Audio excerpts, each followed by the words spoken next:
Hi, it's John, and welcome to the channel. It is 8:37 a.m., Tuesday, September the 23rd. As I record this, you're seeing it a little bit later in the day. Hope you're having a great day today.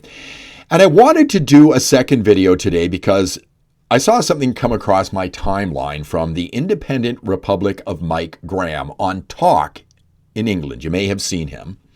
And he's talking with Melanie Phillips, who is a columnist for The Times, and they're discussing how Prime Minister Keir Starmer is going to recognize Palestine, much like Mark Carney here in Canada is going to recognize Palestine as a state.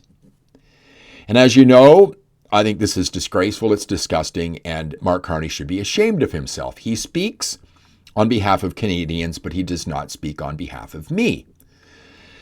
If Palestine is a state, then he should declare it a terror state, because it is. But Melanie Phillips goes to great lengths here to absolutely torch Keir Starmer, and you might as well replace the words Keir Starmer with Mark Carney. I thought I'd show this to you. I hope you enjoy. I mean, the whole thing would be farcical, would be comical, were it not so serious. It is, as your viewers have just said, a reward for terrorism. Yes. Hamas has actually said, thank you. It has said, this is the fruits of October 7. Can you believe this? That Britain's Labour government under Sir Keir Starmer has delivered to Hamas a reward for the most barbaric and biggest single atrocity against the Jewish people since the Holocaust. What an appalling disgrace for a British Prime Minister. Plus, I'm afraid to say, I think that Starmer himself, he's obsessed by what he calls the two-state solution, which involves a state of Palestine being created. And he believes that Israel is dragging its feet over this.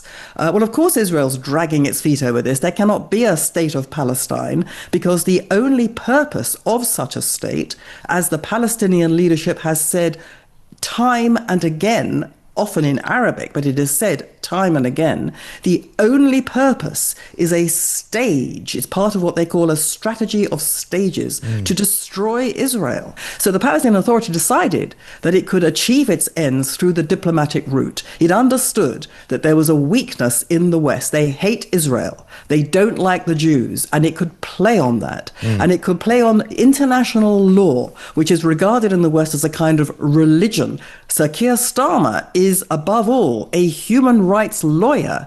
And the Palestinian Authority understood that they could deploy this. They could deploy it through the UN, which is run by or answerable to countries which want Israel gone.